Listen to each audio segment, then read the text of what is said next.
boss, good morning. Meron naman tayong gagawin ng isang sakyan na Vios Dual BBTI. So ang issue nito, kapag ginagalaw niya yung manobela ay may tunog daw. So magpa-pull down tayo ng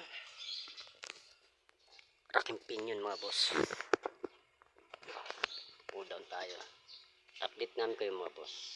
Ito mga boss, papalitin tayo ng shock mounting na ay na sumusunog siya. So dito sa ibabaw.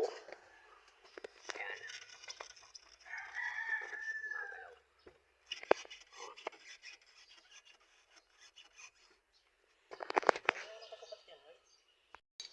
Ayan na mga boss yung racking pinion. So tamamas yung shock ito mga boss.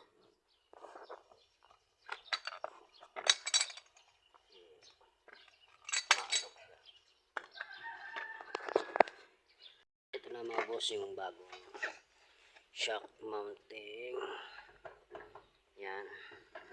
So ito yung luma. Tingnan nyo yan. Dikit na dikit na. Yan. Ito yung pinakabago. Diba? Ang layo ng tsura. Yan. So ikakabit natin yan sa dalawang shock. Yan mga boss. Andyan na. Yan. Racking pinion. So ikakabit na namin. So ayan mga boss. Subukan na. Kung may kalantog pa yung manobela na.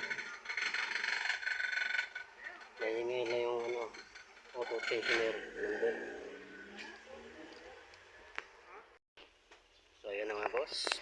Okay na yung Vios Dual BBTI. So huwag nyo nakalimutan mga boss. Follow, like, and share, and subscribe. Maraming salamat.